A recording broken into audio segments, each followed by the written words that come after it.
What's going on, you guys? It's your girl Vanity V. Hope you guys are having a great Tuesday. So my favorite show, Married to Medicine, came on. This is episode 3, I want to say, of season 10.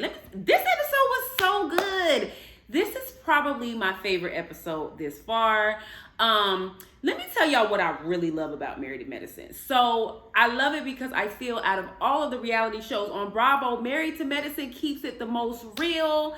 I love that they actually have authentic relationships on here. And then like you get all aspects. They open up their lives to you completely, whereas like Potomac, you know, them heifers, they don't give you all the things. You know, they might show you a little of their love life, but they don't show you their family. Or they might show you a little of their family, but they don't show you how their husband be cheating in the laundromat and in the nail salons. Right? But I'm saying Married to Medicine, they give you all of the things, and it was so cute because we kind of got everything in this episode, right? So let's get into it. So the episode starts with Dr. Jackie and Dr. Simone, which we all love when they get together. They're both very prominent gynecologists, OBGYNs in Atlanta.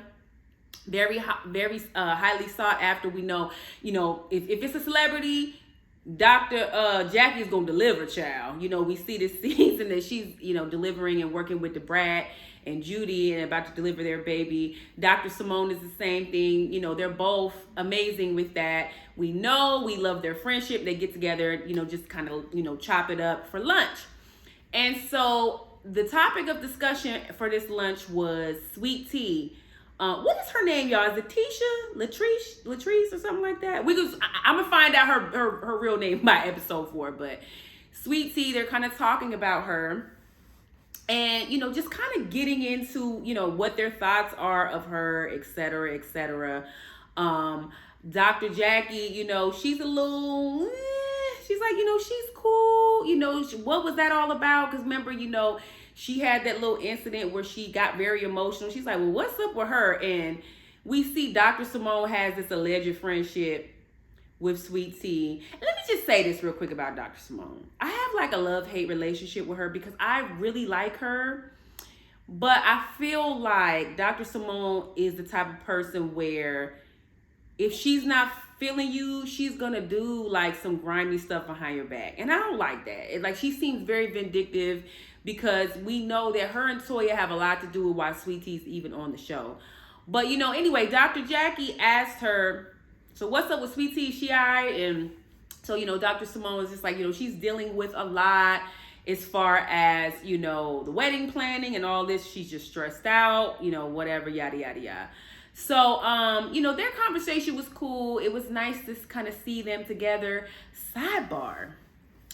I thought it was interesting. Dr. Jackie was telling us about how she had a patient that came in that was like, dang, you know, y'all, I think I got a yeast infection, Dr. Jackie. I've taken everything, Monistat, all the things, and nothing's working. And Dr. Jackie said that she had to tell this lady that she had a STI. I think they call it STI not STDs. That has to be tough. Being married, because this lady was married, and to be married and then you come up with an STD, because it's like, well, who you been sleeping with? So, you know, she was just kind of talking about how, you know, being a gynecologist, we have to deal with very uncomfortable situations. And she was saying there's situations where she knows the husband and the wife, and one of them's cheating and one of them gets an STD. And I bet that happens a lot more commonly than we even know. That was tough. But yeah, so it was cute to see them. And then they went inside because it had started raining. And then, you know, Simone was like, I got to go inside because if I stay out here, my hair is going to turn into the afro. And then they went inside and all that. So it's always it's always cute to see them two together and having their lunches and catching up. So we are happy that they are friends again, y'all. So then this next scene, which I thoroughly enjoyed, was Dr. Heavenly. She meets up to have dinner with Sweet Tea. Now, let me say this. Dr. Heavenly, you ain't shit. And I'm going to tell you why you ain't shit, Dr. Heavenly. Why you know what you was doing by giving that lady all them shots.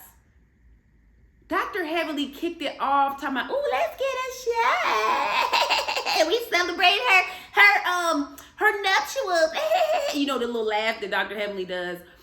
Starts it off, kicks the conversation off with a shot, and that was the worst thing that she could have did, because Sweet Tea was struggling in this whole conversation, and she spilled everything, child. She spilled it all. So, you know, she started, and then Dr. Heavenly, she was like a little slithering snake. She like warmed her up and was like, okay, boo, how you look cute.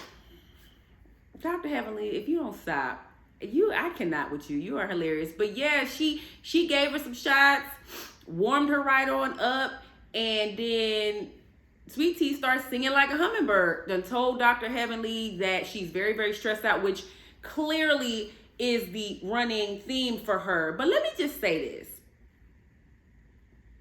How stressed out can you really be, Sweet Tea? Because you work from home full time, and I also work from home full time. And it's, you know, obviously things can get stressful, but it's not that stressful working from home.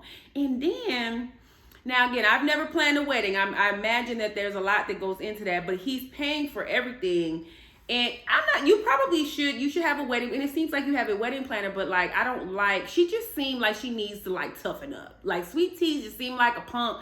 Like she just needs to toughen up. Like she's always complaining about everything. It's like, lady, everybody else has gotten married. They figured it out. Why are you so stressed? And you don't have to pay for. Now, stress is when you owe $6,000 on your wedding dress, and you only got $200, and the wedding's in 2 days, and you have to come up with $6,000 out of there. Now that's stress. You have all of your things paid for, so I'm just confused on why you're so stressed. Maybe we'll dig deeper into that, but the stress part, I'm not getting that. But nonetheless, you know, she tells, you know, Dr. Heavenly that she's really, really stressed. And then she's like, yeah, well, you know, she says, well, I'm starting to think or feel like Quad was right with some of the things that she complained about with Dr. G. So Dr. Heavenly's like, well, what you mean? And she says, well, he's very, very controlling. And then she was like, you're not going to believe what he did to me. He lied to me and told me someone had broke into the house to teach me a lesson because I forgot to turn the alarm on. And Heavenly was like, what? Why would he do that? And she was like, well, he wanted to teach me a lesson. And she goes on saying, like, I'm not one of his kids. Like, you know what I'm saying? What are you thinking you're doing? That is manipulation. Now, I get his frustration, but Dr. G, what are you doing? Like, why would you do that? Why would you mess with that lady's emotions and have her think someone broke into the house because she forgot to turn the alarm off? Now, I'm sure that's annoying, but like, men that do stuff like that is just like, that's actually kind of sick. Is that even a prank? I don't even know if you would even consider that to be a prank, but that's actually kind of a little sick that she did that. I mean, that he did that to her. Because I don't. So, you know, Dr. Heavenly's probing more like, well, what do you mean by, what is it that some of the things that Quad said about him? And she's like, well, he's really controlling. He wants to control everything, the finances, the this, the that. And it's funny because like as the conversation's going on, you just see Sweet Tea more and more drunk. You can tell like she's letting her inhibitions go. Her eyes is getting a little like low.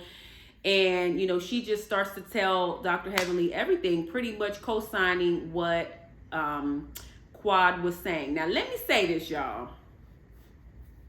I believe that they are married present day. That relationship is not going to last. It's not. I give it 3 years maybe.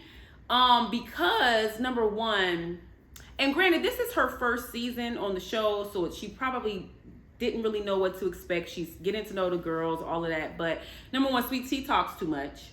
You don't know these ladies. Why are you telling them all of the business? And why would you tell Dr. Heavenly of all people? And I'm obsessed with Dr. Heavenly. I love her, but I would not tell her my business. Have you not seen the show? Why would you tell Dr. Heavenly this? You knew she was going to take, she told the first chance she could get, she went and told the girls. So Sweet Tea talks too much. That's number one. Number two, she's a gold digger. Allegedly, kind of, but I think she's a gold digger. I mean, based off of the first thing that you said when you were asked what was most satisfying about being engaged. You said that you had access to his money. Why would you tell these ladies that? Even if it's true, you're not supposed to say it. So that's number 2. And number 3, if he's controlling.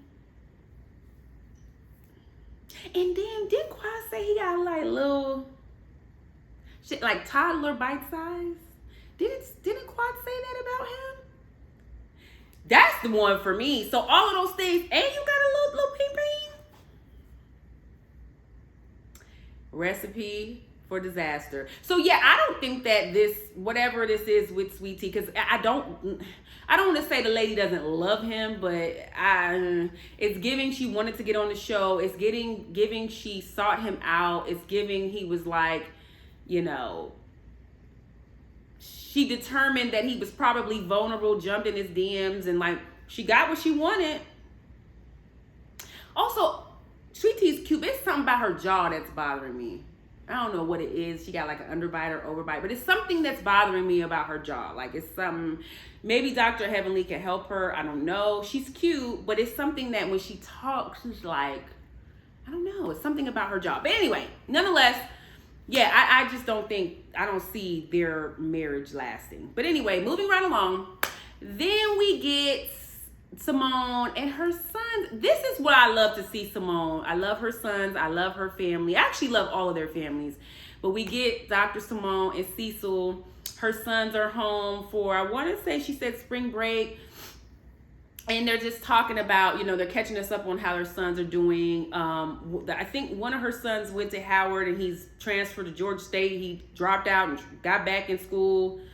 And then the other one, God, what is the light-skinned one's name? He has a real cute personality and plays basketball. He's at like I think a junior college, and he's getting ready to like transfer. So they're just catching us up on their sons, which we love their sons. They seem like they have done such a good job. Well, one of them seemed like he need to get it together with school, but nonetheless. And then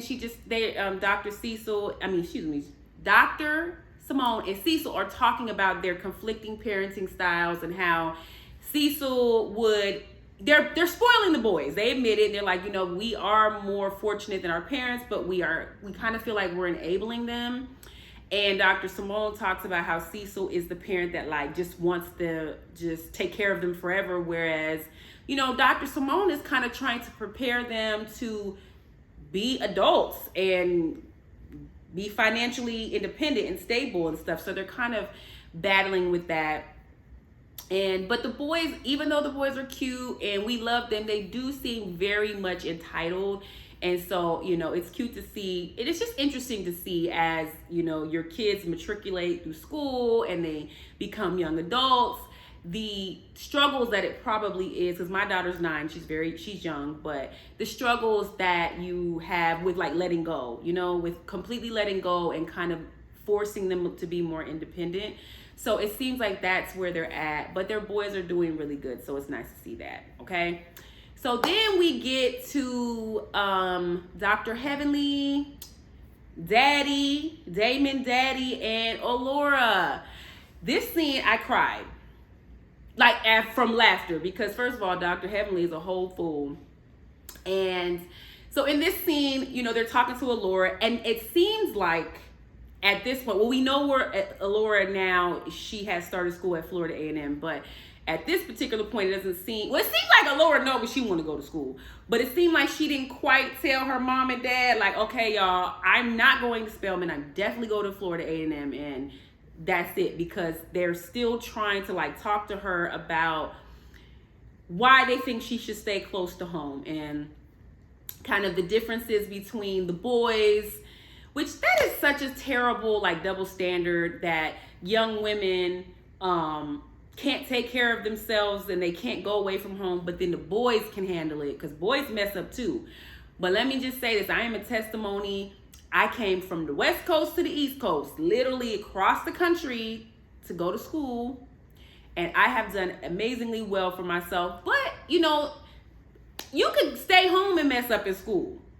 I mean, we see Dr. Simone's dealing with that with her son. And you could, stay home and do well. Or you could go away and do well, or go away and you just don't know. I think Allura, she seemed like she has a great head on her shoulders. I think she's going to do great wherever she's at, but I think they're speaking more to the safety aspect of it. So for safety purposes, they want her to stay in Atlanta, and I guess I get it, but you have to still, especially because both of them went away to school, they have to let her go where she wants to go. Like, you can't force your kids to stay home just because you want them to be safe. You know, you have to give them the tools, and you have to pray for them and talk to them about making smart decisions, about, you know, staying in groups and all of that stuff, because we know stuff happens in college. You have to just try to arm them with as much knowledge as possible. But it's just funny because the conversation, the excuses that they're giving Allura for wanting her to stay are hilarious. And then, you know, they kind of talk about Damon, which is hilarious. She asked, like, did you party in school? And he's like, yeah, which is so funny because I can't imagine Dr. Damon, like, being a big party animal in school. But he is in his 50s now. You know, when we're young, I partied a lot. I don't do that now. So, you know what I mean? But it's just the dynamics. The conversation was hilarious. And then there was a scene in a confessional. This is where I cried, where Dr. Damon and Dr. Heavenly are together in a confessional. And she looked at him. He was just talking about, you know, Allura. And she was like, Daddy, you crying? Don't cry. And she like wiped his eyes. And I was like, oh my God, Daddy, don't cry. That man was not crying. So Dr. Heavenly is an idiot, and she makes me laugh. She is the best thing that happened to this franchise. People love her. A lot of people hate her. I love her. I don't always agree with how she handles stuff, but she is funny to me. And I think that she's just the most well-rounded, I think, reality star on Bravo, period. And she's just hilarious. So it was just cute to see that. And I just love Dr. Heavenly's so close with Allura. And Allura's like that one person that can check her. And Dr. Damon too. But Allura be checking Dr. Heavenly. And Dr. Heavenly's like, okay. So it's just always good to see and catch up with the kids. And again, we know Allura ends up going to Florida A&M, right? Then we have, you know, some little fluffy scenes with, what's Toya's husband's name? Dr. Eugene, and he gives us a little information about, you know, he grew up in DC, you know, about his life with his dad, and his dad exposed him to things, and then, you know, he's, you know, having some guy time with his sons, blah, blah, blah, blah. Okay, let's get to the good stuff, y'all. So then we have the bachelorette and the bachelor party, right? I think that they called the bachelorette party a pamper party. Whatever. So, you know, both of those are happening in conjunction. So they, you know, they kind of are switching back, showing us the juxtaposition between the two parties. The men are in a party bus. We see them. They got the strippers, all the big booty girls from Magic City. They're stripping and booties in the air and in their face. And Dr. G is having a great, great time. What are y'all thoughts about strippers? So let me say this.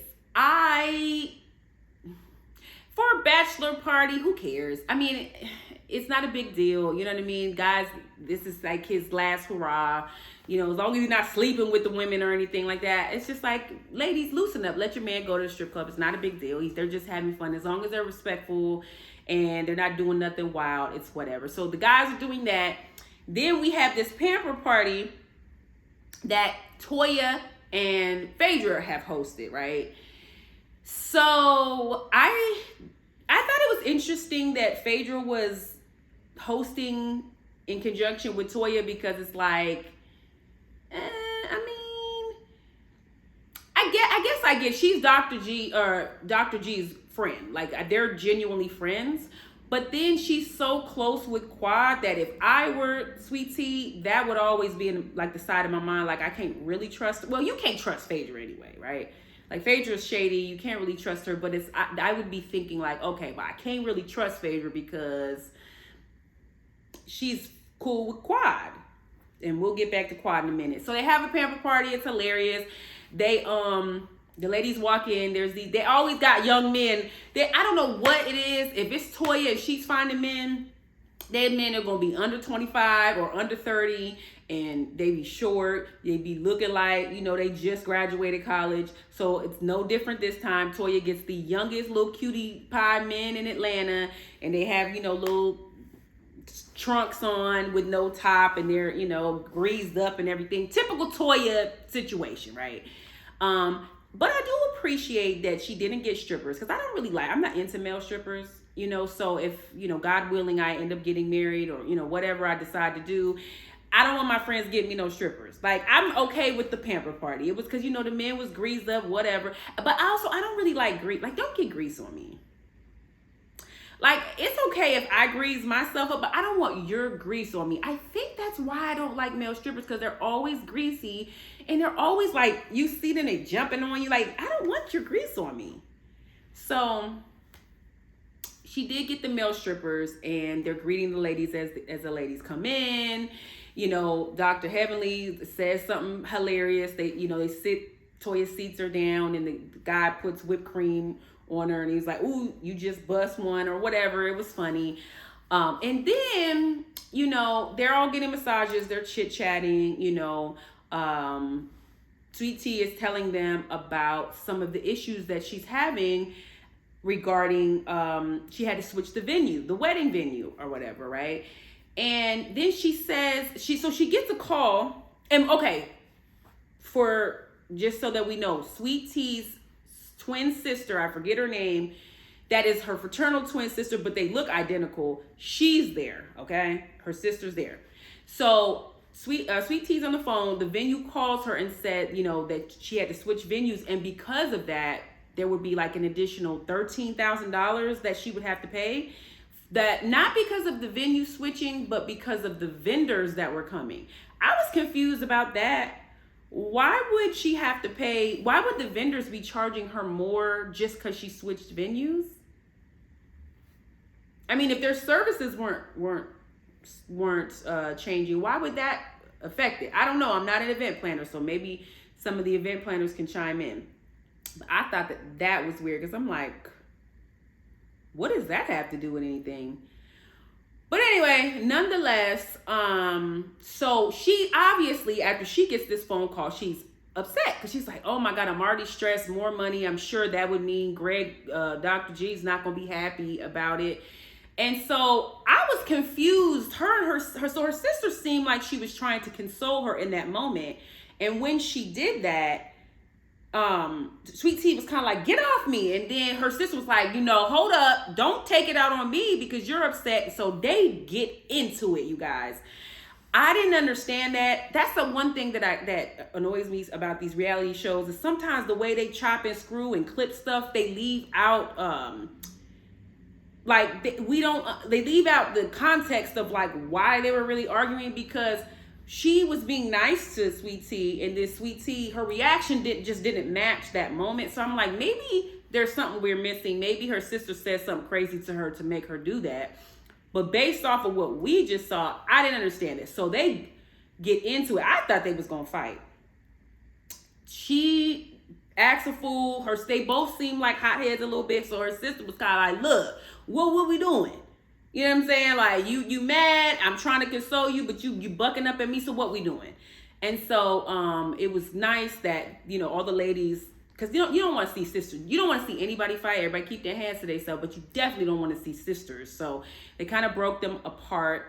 And, you know, Dr. Simone took her into Sweet Tea into another room, Phaedra and them ushered her out, and then calmed her down. And then, thank God, when they kind of came back and reconvened, her and her sister, you know, said, I'm sorry, and hugged it out and whatever. So they come sit down. Then we get a little sneaky little Faye. You see, she's texting and quad texting like, I'm outside.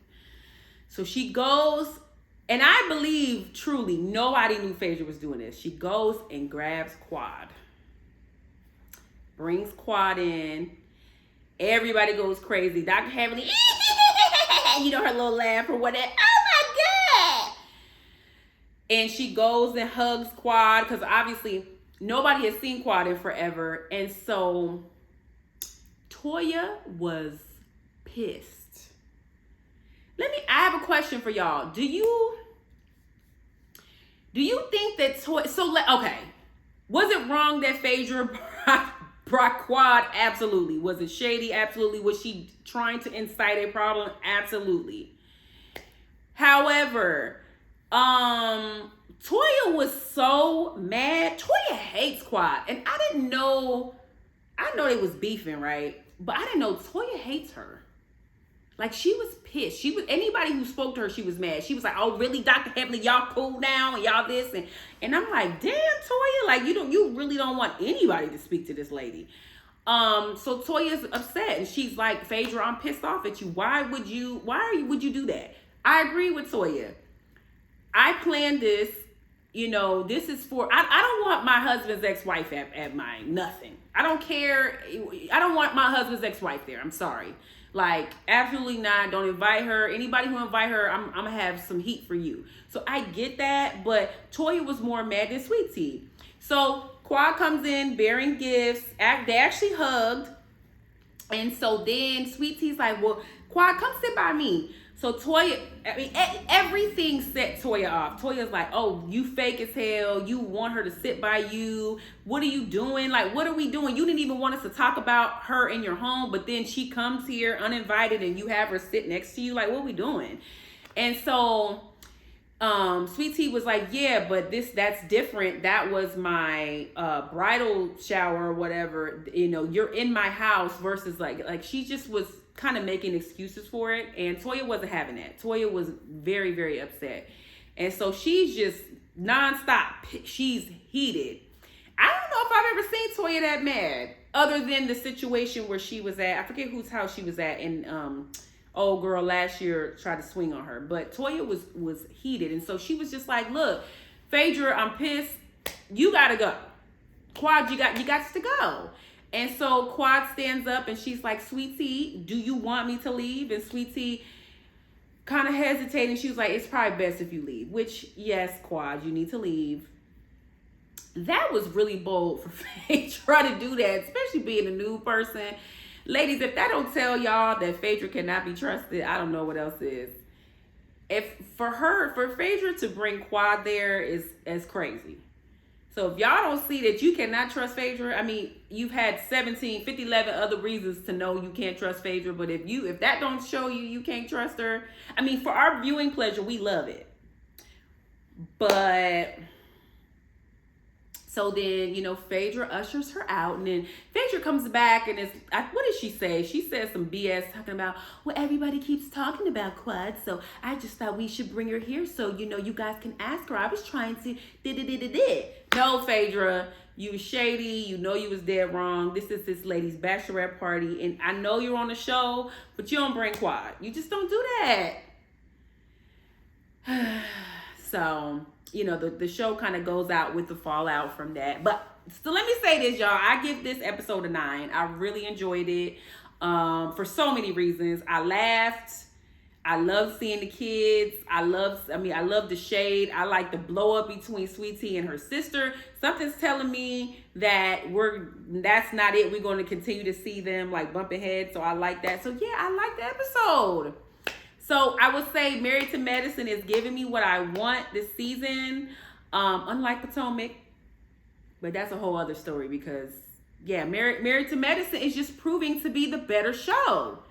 They need to switch it. They need to put, which will never happen because obviously Housewives is a more popular franchise than Married to Medicine. But they need to put Married to Medicine at 8 o'clock slot and put Potomac at 9. Because Potomac is very underwhelming this season. I'm disappointed. And I love the Potomac girls, but yeah. So what do y'all think? Tell me what you guys thought about this episode. Do you agree with some of my points? How do you feel about Phaedra bringing Quad?